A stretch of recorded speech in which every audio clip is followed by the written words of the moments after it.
Ladies and gentlemen, welcome to Awaken the Spirits. One of the biggest events of the season is on its way back to Los Angeles this year. Halloween Horror Nights at Universal Studios Hollywood.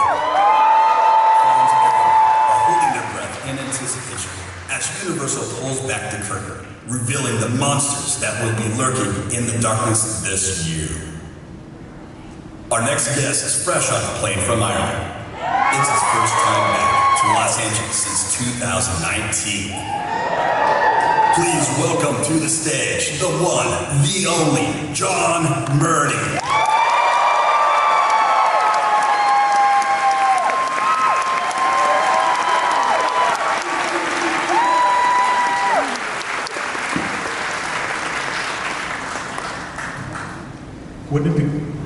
Wouldn't it be cool if I did that and like I didn't have a mouth or something?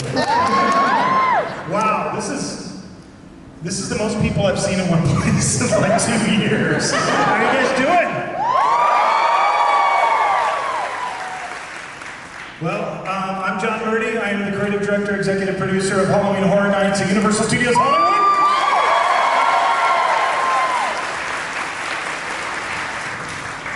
And today, what I thought I'd do for everybody is I'd give you a deep dive into one of the mazes that we're doing for this year's event. I brought along a lot of goodies, stuff that nobody has seen, stuff that nobody has heard. I thought we'd also maybe make an announcement. That's cool. But before we do any of that,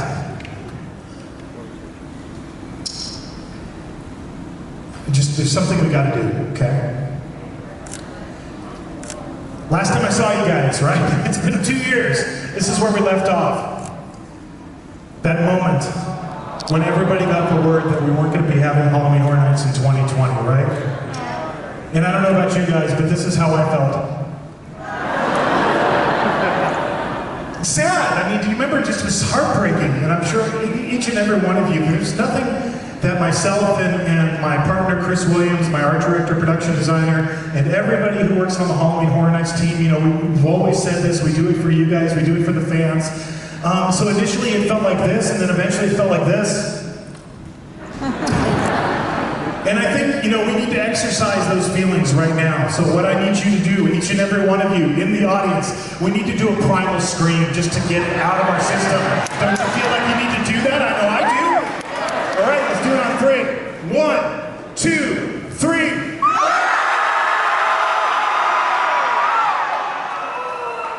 Feels better. And then eventually, as the year went on, it felt like this. And you know, that particular day in 2020, I went on Twitter first thing and I wrote a bunch of stuff. I don't know if you guys remember it or not. And what I kept saying is, the monster always survives, right? Because if you guys know me, I'm a huge Universal Monster fan. And actually, 2020 would have been the 50th year of me being a monster fan, because that was when I started, when I was just 4 years old. And to me, it was like the Universal Monsters. It was like Frankenstein, you know. Every movie, something terrible happens to him, like, you know, getting kicked in the chest and falling into a pit of flaming sulfur. But there's one thing I know from all of those films, and that is, no matter what happens at the end of the movie, the monster always survives. Right? And that's what I told you guys on Twitter back in 2020, right? I said, I know this is terrible, it's heartbreaking, everybody feels it, but the monster is going to survive. Halloween Horror Nights is that monster. It's the monster that each and every one of the people who work on our team, all the men and women, have created over the years. It's a monster that we share with all of you, the fans who've supported this event year after year after year. And the monster has survived. So today, I'm going to be taking you guys through a maze we call Universal Monsters, the Bride of Frankenstein.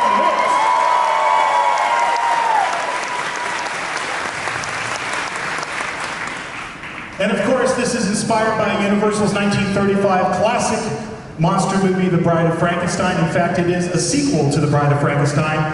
But before we dive into the maze itself, there's always a backstory, okay? And this is going to share with you a little bit about where I'm coming from, how I, got into the Universal Monsters, and everything that led into this moment that we're in right now, which is the last, 3 years of Horror Nights, bringing back the Universal Monsters and making them a signature part of our event. So I grew up as a Universal Monster kid, and I'm sure a lot of you guys have seen this before. That's me, that's my 4th birthday, and what's next to me is the old Aurora monster models. My mother made the mistake of showing me Frankenstein when I was 4 years old, and the story in my family goes that when she came back into the living room, I was crying my eyes out, and then when she got to talk to me, she realized that I wasn't afraid of Frankenstein. I just felt so damn sorry for him. Well, it's the truth. I mean, if you think about the movie Frankenstein, he didn't ask to be born, right? He was stitched together from different body parts, dug out of a grave, and then jolted to life electricity, and then kicked out into the world, right? And asked to deal with it. And everywhere in that film, he's looking for the same thing, friend, friend. And everywhere he goes, he's met with hatred, men with pitchforks, and flaming torches. And so I just instantly sympathized with the monsters, and that's the beginning of becoming a Universal Monster fan. Now, in the 70s, it was kind of a golden age for these movies, right? They were back on television. I don't know if anybody in the audience will remember this, but Seymour's Monster Rally, right, on KTLA, every weekend they would run the Universal Monster movies, and that's how I saw all the movies. And there was also great magazines like Famous Monsters of Filmland that had the monsters front and center. And it really was kind of like a renaissance for the monsters in that period. There were toy products. These are the Maygo Mad Monsters. There were Super 8 movies that you could watch in your own living room, like the Bride of Frankenstein movie there. But kind of paramount above everything was the Aurora monster models, right? When they released those monster models, I had every single one of them. And I meticulously built them all, and I painted them. And then one 4th of July, my 2 older brothers blew them all up with firecrackers. Destroyed them. If you guys know anything about the Aurora monster models, a kit from that era is worth about $1,500 now, which I constantly remind my brothers of. The monsters seem to be everywhere. And my favorite Aurora monster model, and I'll go on record today as saying this, was the Bride of Frankenstein, right? And that's kind of the genesis for this maze, right? How many of you have seen the Bride of Frankenstein? Okay. You know what's weird about that movie? How long is she in the movie? She's like 5 minutes at the end. It's like, hey, she's born. Oh no, Frankenstein's pulling the switch, blowing up the castle. And she's gone, and she never comes back. Not like Dracula or the Wolfman or the Mummy. She's in one movie, and that's it. But I love this model, and it was my favorite model, so I've always had a special place in my heart for the Bride. Now, Halloween, of course, was the time to dress up as Universal Monsters. The costume choices were limited in those days. That's me as Frankenstein, that's me as Super Wolfman next to my brother dressed as the hippie, and that's me as the Mummy with blue tennis shoes on. And then I learned that there was this place called Universal Studios Hollywood, and you could go there and you could actually meet the monsters. That's actually me grabbing onto that poor guy playing the Wolfman's hand. I probably followed this guy all over the park, all day long. Wolfman, would you just... The guy's just like, oh God, when's my break? And that's me at Movieland Wax Museum in their Chamber of Horrors, if you guys remember Movieland. So the monsters, the theme parks have the connection from the movies to actually seeing the monsters in the flesh. And this is some old Universal Studios Hollywood history. I don't know how many of you guys remember this, but the Universal Monsters, from the minute the theme park opened, which was when the studio tour, the Tram, started in 1964, the monsters were always kind of front and center. This is a picture I found in my archive of old images of Universal. The guy with the axe, that's actually Jack Pierce. That's the man who did the makeup for all of the classic monster movies from the 1930s and into the 40s. And as part of the tour in the early days, in the 60s, you could get made up by the Westmore family, right? Those are the guys who did Creature of the Black Lagoon and countless other movies, and that was all part of the studio tour. Then they opened this show. It was called Land of a Thousand Faces. Does anybody remember that? It was 1975 to 1979. Great, I'm the oldest person in the room. But what it was a makeup show. If you go to the theme park today, special effects stage, that's the same place. That's where it was held. And they would take a guy and a girl out of the audience, and they would make them up to be Frankenstein or the monster and the Bride of Frankenstein. And then they actually had a wedding ceremony, apparently, at some point. And it's really interesting, if you look at these pictures, that's Forey Ackerman, the guy who ran Famous Monsters magazine, standing off to the side. It appears that the Wolfman is the monster's best man, and I think that's a vampire bride as the maid of honor, and then there's a gorilla. Because why not? The gorilla was actually, he was the mascot of the Animal Actors Show. I found all these old pictures of him running around at the Animal Actors Show. But they had a wedding ceremony, and then the next thing that happened, of course, is a child came along. I don't know if anybody remembers this. This is Frankenstein Jr.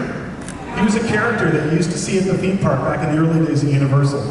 And then after Castle Dracula, or after Land of a Thousand Faces, came Castle Dracula, which was a much more elaborate show. And it had all the monsters, and it had the Bride of Frankenstein as well. So she was always the through line. She was there from the beginning of the days, the earliest days of the park. This is another picture of Castle Dracula, same theater that I mentioned earlier, where SES is today. What's interesting is if you see the picture with Dracula pointing, if you see that gargoyle, we still have that.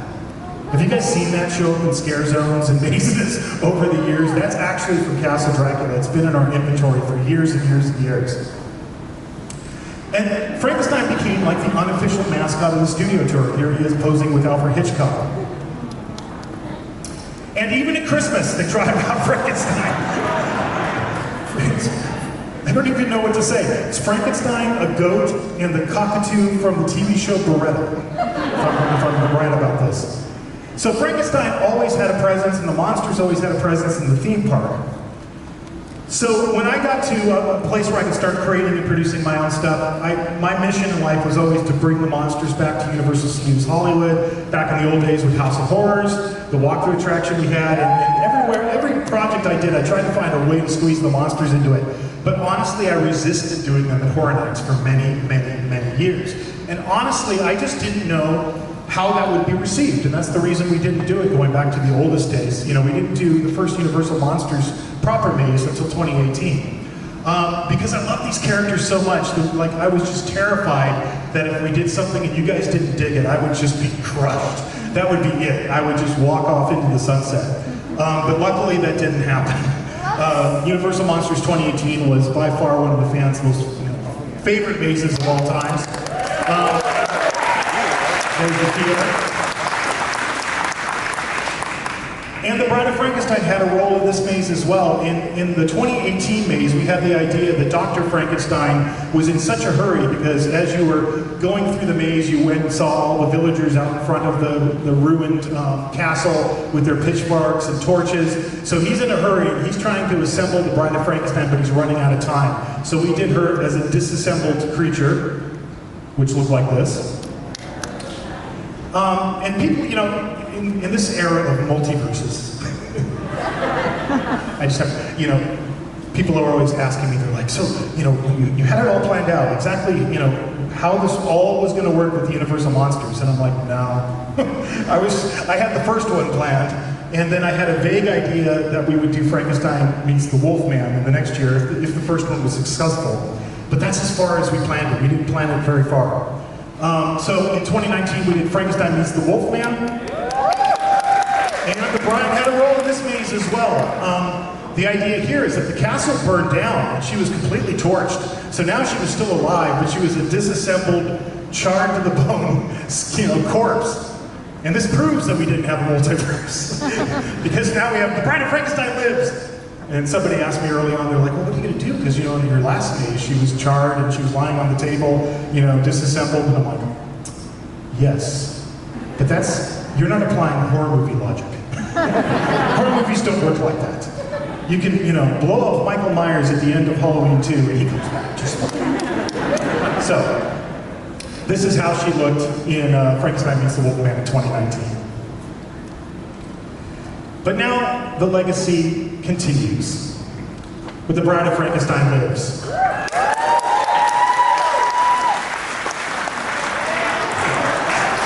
I am very, very proud to say that once again, our good friend Slash is doing an all-new original score for this maze.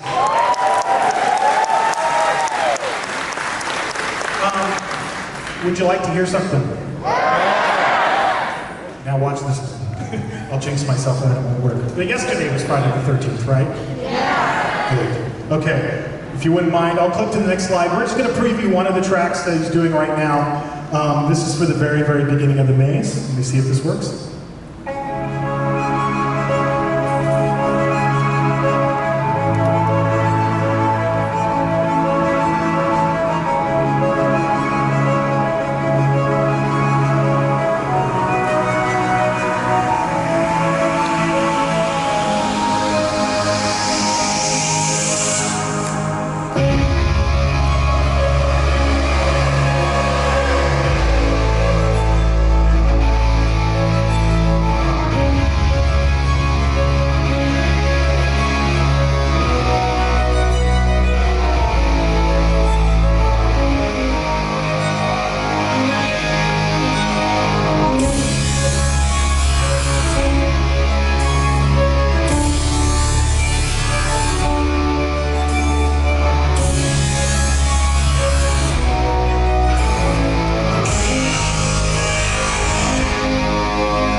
Maybe 45 minutes ago, and he's like, he's on the road with Guns N' Roses. I don't even know what town he's in. And he's like, how's it going? How's it going? You know, what's happening? And I'm like, yeah, I'm about to talk about the bride. So he said to say hi to everybody.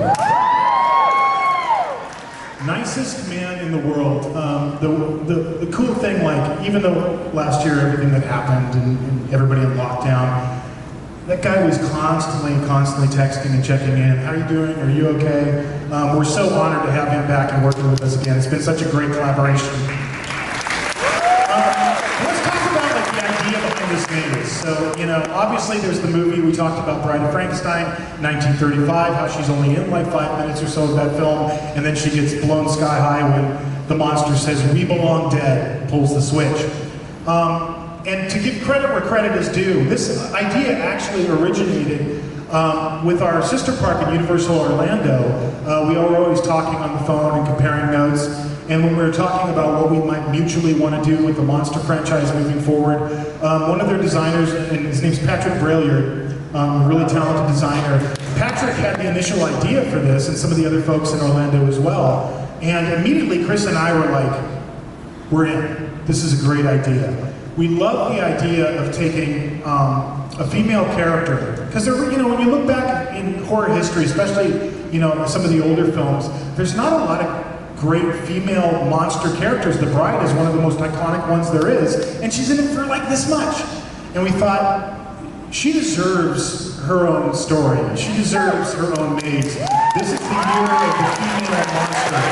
Across the board.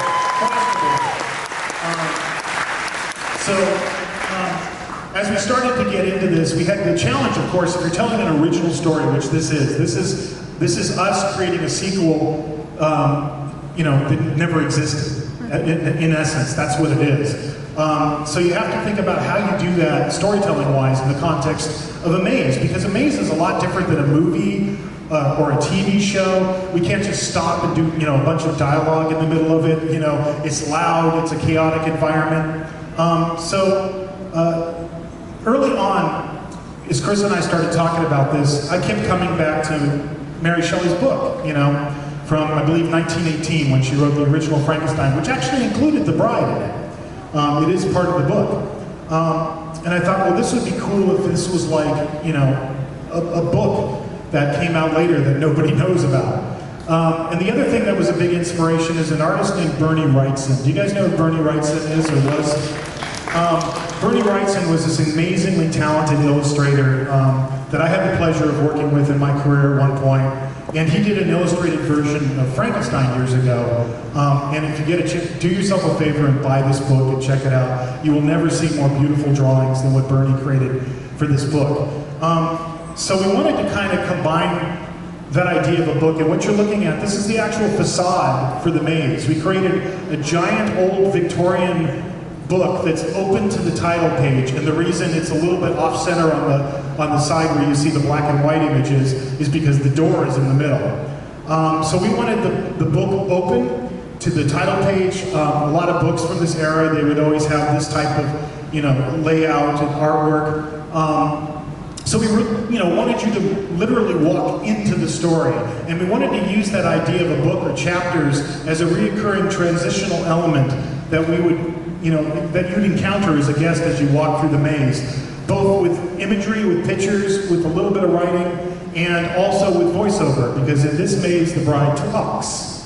Just like Frankenstein learned to talk by the Bride of Frankenstein in The Bride of Frankenstein Lives, the bride has learned to talk. And what she's doing is she's telling you this story, and it's probably years, it's much, more into the future, and she's telling the story about what happened.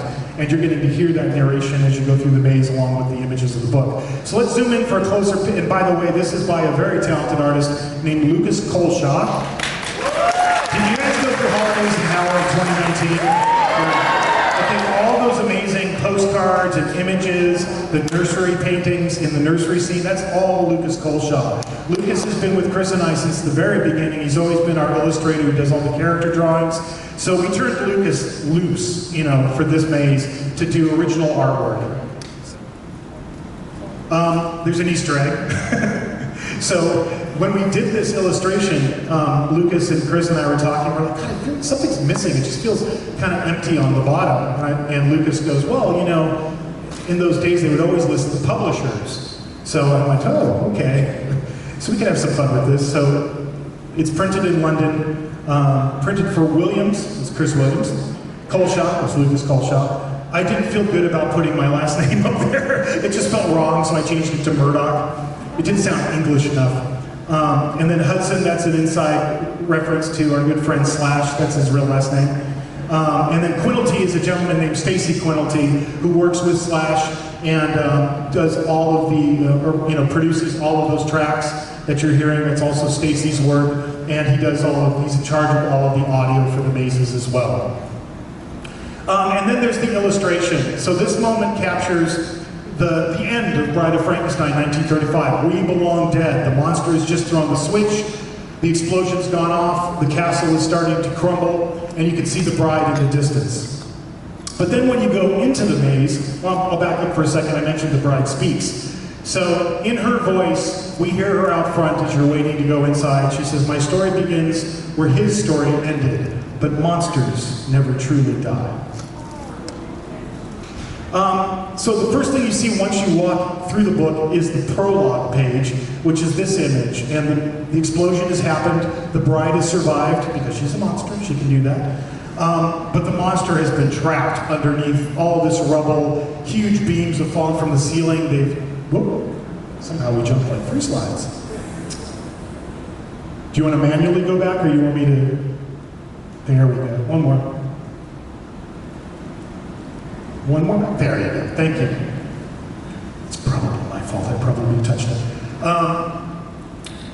And his legs are completely shattered.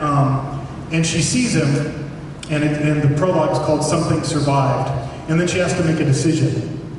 So, the power of Christ compels you. The power of Christ compels you. There we go. I won't touch it. I'll leave it right here. So she has to make a decision, and the decision is, does she save the monster or not? And she decides to save him, and the reason is because even though she got a little freaked out and screamed at him, he's the only one in her short life that showed him any kindness. So she decides that she has to save him. So this is the first time she finds a voice and says something. You see that prologue image, then you walk inside and then we reproduce that scene 3-dimensionally for you. You see the monster trapped underneath the huge pillars, and the bride is trying to free him, and she screams primally, and the scream turns into the word dead. So the monster is almost devoid of life at this point. The next chapter is called Saving the Monster, and at this point, you see the bride, and she's got the monster over her shoulder, and she's carrying him through the woods. You can see the smoldering castle away in the distance, but you see something else in the foreground. You see 3 figures. And then the bride, in this scene, she goes through 4 different costume iterations and some makeup iterations throughout the course of this maze, because we're telling the story of her adventure from going from the beginning, or I should say the end of Bride of Frankenstein, to her assuming the role as doctor at the end of the maze. So each of these iterations has a different wardrobe touch. So this is her traveling cloak look. You can see by her costume that she's, the whole one side of her costume is badly burned, and her face, she's got this horrible scar from the fire. And she says, I had to save him, but the world outside the castle walls was full of monsters. And what monsters is that? The Brides of Dracula from 1931. So hovering around the outside of the castle are the Brides of Dracula. Now, we've done the Brides of Dracula. We did them in 2018 for the Universal Monsters Maze. So we're basically treating them like the 31 film, where there's 3 of them. They're almost like sisters, although each of them is going to have a distinct look. So one of them will have red hair, and one of them will have blonde hair, and one of them will be a brunette. But they're all going to be taking off from what we started in 2018. And the bride has to get the monster somewhere, and she doesn't know where she is. She's lost in the woods, but she comes across the ruins of an old cottage that's completely ravaged by fire. And it's a throwback, and there's a couple of throwbacks in this maze, nodding back to 1935 and the classic film Bride of Frankenstein. This is the old blind man's cottage, but he's long gone. It's a charred wreck. As you remember at the end of that scene, it all caught on fire and Frankenstein went running. So she takes the monster here. This is her sanctuary, initially. And if you remember that scene with the old man in Bride of Frankenstein, there's that great scene where he lets him go to sleep in his bed, and he's praying, and there's a cross up on the wall, if you remember that scene from the movie. So this is one of Chris's illustrations, an elevation for the scene where we come in, the monster is laid out on the bed, devoid of life.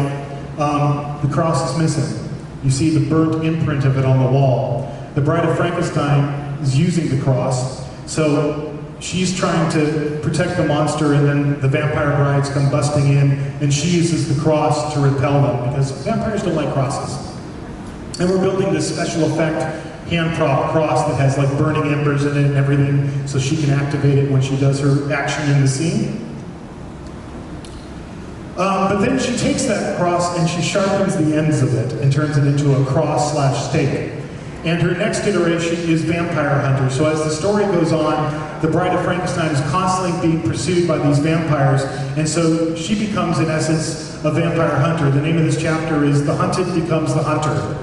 And here you can see her, she's all vampire monstered out. In fact, this is her costume. So she's got like a leather bandolier with all of these little cross stakes that have been sharpened into vampire stakes. She still has the remnants of her original gown, but it's been shortened. and each time we see her, she takes a different step forward onto her journey of becoming empowered and becoming the Doctor. And at this point, she says, "I hunted them and others like them across the land and across the years, for they held the secret to eternal life." So the Bride of Frankenstein in this maze is trying to figure out what she can do to bring the monster back. And she eventually realizes that the secret to life is in the blood of all these vampires, right? Because vampires live forever. They have eternal life. And like Dracula says in 1931, the blood is life. And so she realizes that she needs to harvest the blood of these vampires in order to bring the monster back to life. So there's a lot of killing that takes place at this point. But we needed a place for her to go to once the cottage is overrun. I think a lot of you guys know I don't live in this country anymore. I live in Ireland. I have since 2017.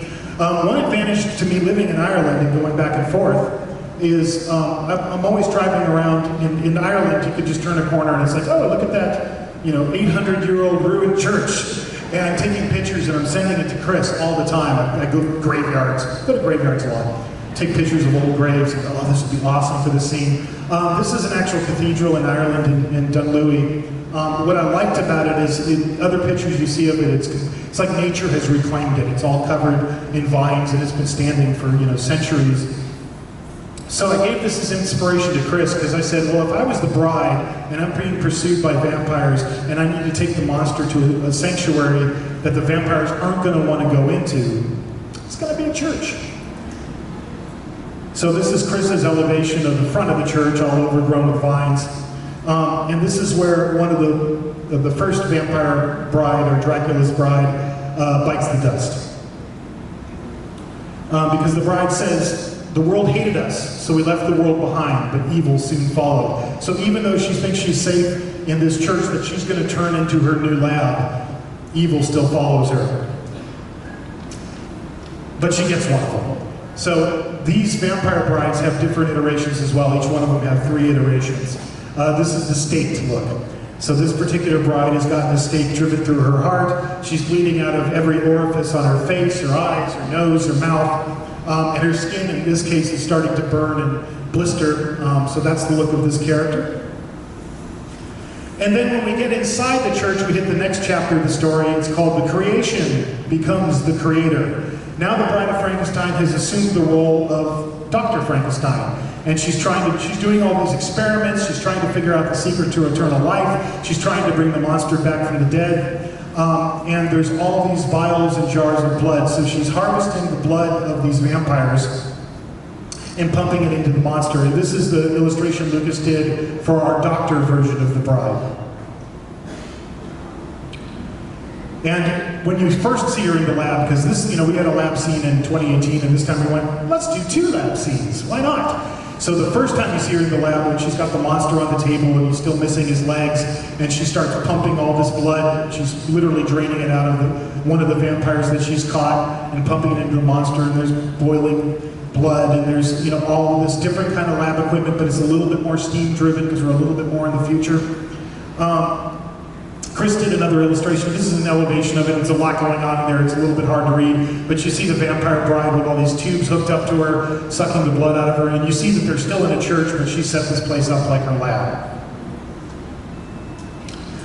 Also in this lab, as you get to the end of it, there's cages. And there's vampire brides in the cages. And it's the 2 other ones that we saw at the very beginning. Only now, the Bride of Frankenstein has been doing a lot of experimentation on them. Before she got around to figuring out, oh, it's the blood, she did a lot of exploratory surgery. So one of them we call stitches, and one of them we call crosses.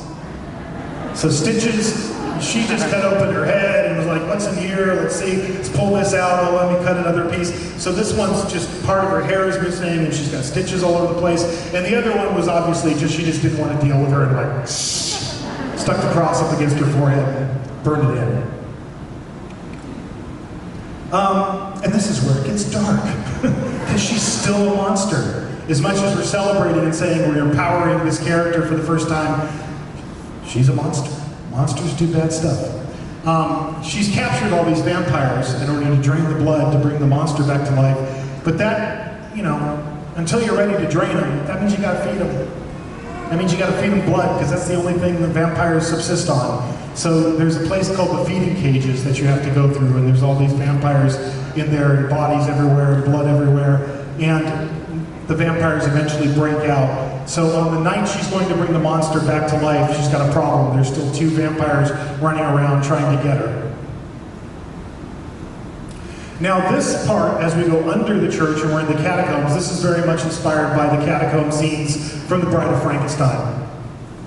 Specifically this gate. Chris always focuses in on a particular detail, and he must have liked this gate, because when I looked at his elevation for it, I was like, oh, he's doing the gate, he's doing the catacombs.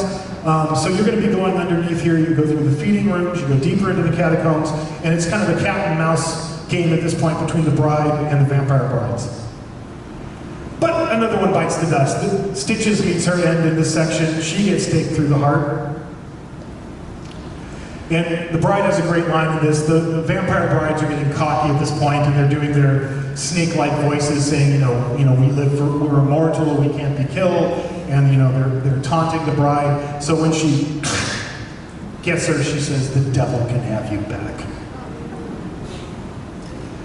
And then we get to chapter 5, which is called Live Again. And now it's the night that the Bride of Frankenstein is going to bring the monster back to life. So there's another second part of the lab, big, huge gurney. And now the monster has been fully reassembled. Maybe not fully reassembled. And she gets to do the recall to Bride of Frankenstein, to Dr. Pretorius' line, "In the name of God, now I know what it feels like to be God." But this meant the monster needed a little bit of a revamp as well. This is the monster from our 2018 maze. That's the sculpt that Patrick McGee and McGee Effects did. And then that's the monster in the maze. So we kind of treated the monster kind of like how we treated the bride in 2018. She's in the middle of trying to reassemble him when these vampire brides crash the party. So she doesn't quite finish everything up. So she hasn't finished the top of his head, so his brain is partially exposed. Some of the electrical bolts have been replaced by catheters in places that you can hook up the blood. And we made him a stilt walker, so he's 8 foot tall. So when she put his legs back on, he got taller. So he's 8 foot tall in this maze coming at you. And of course, once she throws the switch and brings him to life, she gets to say the classic line from the original Frankenstein, "It's alive." But there's still one more vampire out there. And this is Lucas's piece of artwork for the kind of coda at the end, chapter 6, The Monster Reborn. I love how he reflected the image of the monster's hand coming to life in the glasses the bride is wearing. But there's still one more vampire out there. So before you get to the end of the maze, Crosses gets it. And that is The Bride of Frankenstein Lives.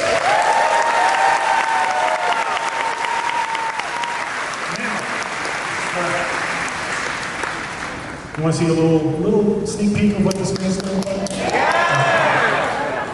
Makeup test. So this is a makeup test we just did this week. Whenever we're doing makeup, prosthetic makeup, we always test it out first before we do it for real with the actors. So this is our bride character as the doctor with her full burn prosthetic. But wait, there's more. We get to the end of the maze. This maze exits on French Street. It just seemed natural to do a scare zone, kind of related to this whole thing. So we're doing Universal Monsters Silver Screen Queens. All right. So I said this was the year of the woman, the female monster, all right?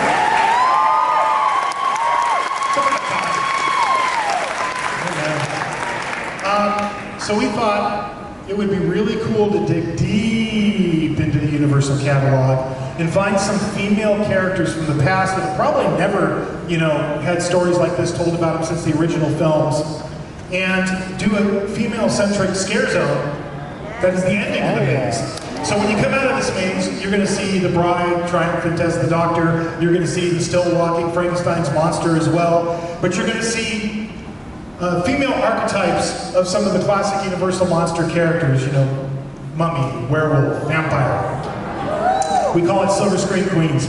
And then in addition to this, as part of the decor of the scare zone, we thought it would be really cool to make trailers for each of these movies and the overall theme of the scare zone. but to try to do them in the style of those old 1930s and 40s trailers, right? So like this. Men run in fear. Their courage vanishes, shrieking at the sight of the silver screen queens. Oxynam and the Mummy, the She-Wolf of London, and Dracula's daughter. Okay, so that means we had to design new characters, right? So there's more than I'm going to show you, because some of them are going to be in traditional makeup, and some of them are going to be masked characters. So we're doing both for each character. So there's kind of like a young version of the Mummy, that's a little bit more like Ardith Bay, if you know that character that Boris Karloff played in the 1932 Mummy movie. And then there's ones that are like they just popped open, you know, the sarcophagus after 2,000 or 3,000 years, and it's all decrepit. And this is the decrepit version of Oxynam. Now, who is that character? In history, that is the Princess of King Tut. But in monster history, 1932, that is the woman that Boris Karloff's character is trying to resurrect. That's the princess he wants to bring back to life. So we brought her back to life as part of the Scare Zone, and of course she gets her own trailer. From the banks of the Nile. From the tomb of the Valley of the Kings. And you won't hear me doing this. Rise of Egypt's Queen of Terror. Easter egg, Universal Monsters Maze. Oxynam and the Mummy. So this is all playing in the Scare Zone, but we're also doing a female vampire character. We're going to do a traditional makeup one, but we're also doing this one that looks something like this, and this is inspired by Dracula's Daughter, which is an actual Universal movie from the late 1930s. So here's a little bit of the fake trailer for Dracula's Daughter. So I just watched a whole bunch of old trailers one day and just got there, well, I'll just write a bunch of trailers. Thank And then there's the werewolf character, She-Wolf of London. We're going to do this both as a full prosthetic makeup, like mid-transformation, and then a fully transformed one. So this is the prosthetic version. And here's her trailer. And there's no audio on this because Slash is providing that. He's doing a whole piece just for the Scare Zone as well. So that gives you a little bit of a flavor of what we're doing with that Scare Zone.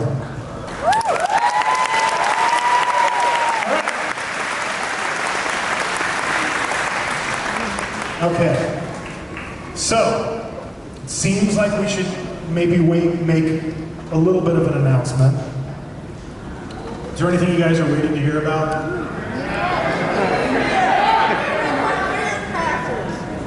Frequent fear package. There will be things coming in the days ahead, things that may have something to do with what you're talking about, but they should be coming in mere days ahead. But what I wanted to talk about was the fact that this is coming up.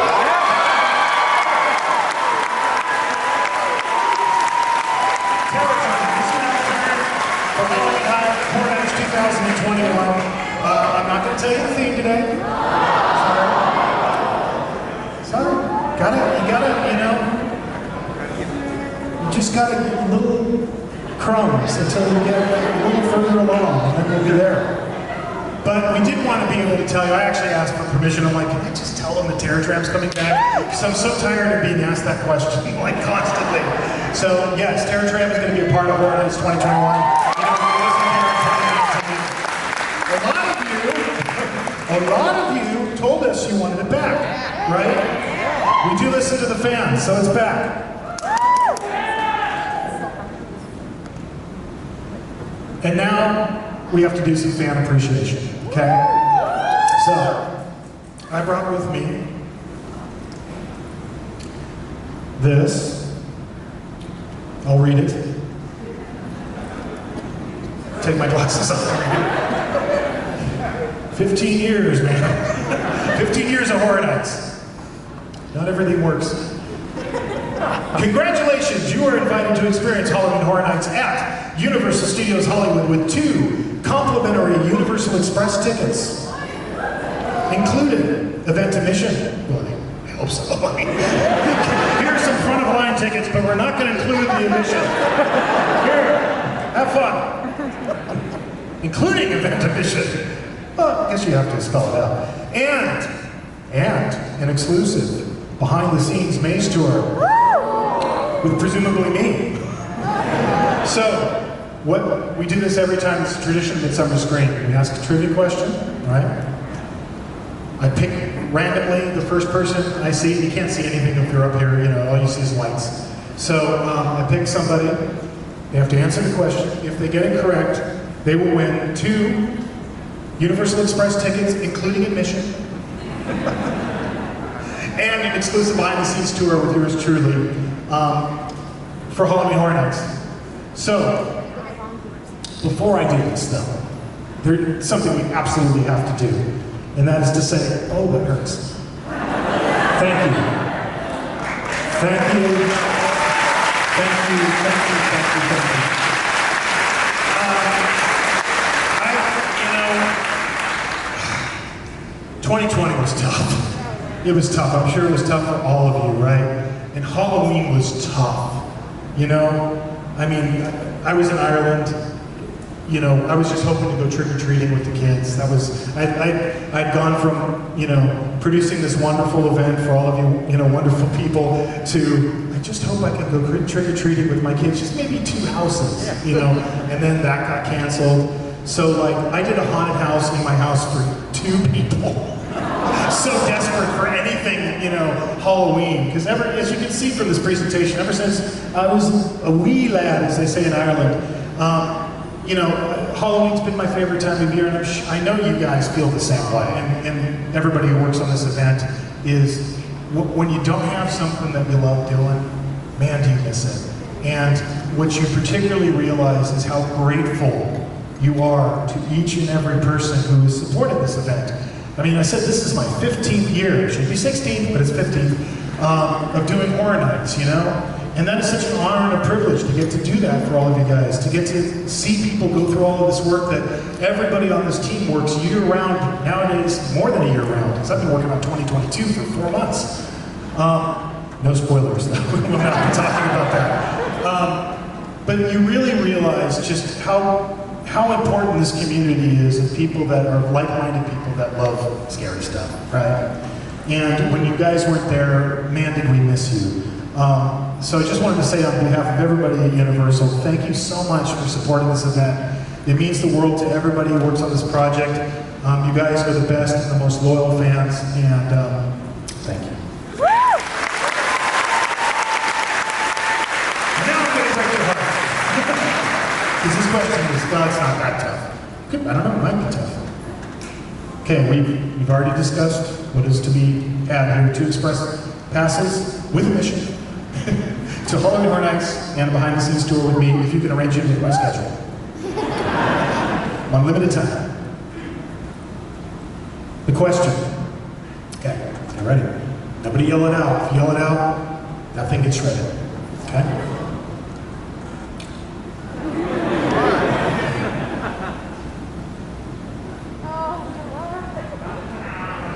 Counting the upcoming maze, The Bride of Frankenstein Lives, how many HHN mazes has Slash composed an original score for? I saw yours first. Got to think about it. I know he did 1 year for the Frankenstein monster, so I'm going to say these 2 because I don't do it before. Okay. That is not correct. Right here. 4? Okay, well, let's find out.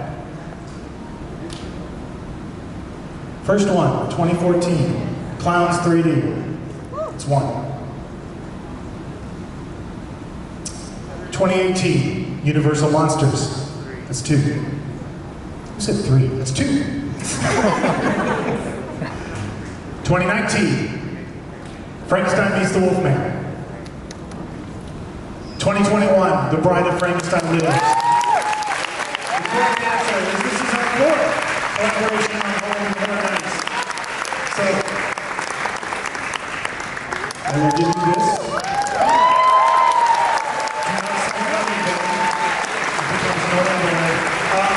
And there's a person, if you go to the either the Universal booth or there's a person from our PR department here, Lindsay. If you see her afterwards or go out of the Universal booth, there should be information on there for how to get in touch with our team, and they'll arrange that for you. Okay? So thank you. That's it. So again, hey, it's so wonderful to have all you guys. It's so cool that we can actually be here together. Thank you so much. Appreciate you coming out, and thank you for supporting all of us. See you.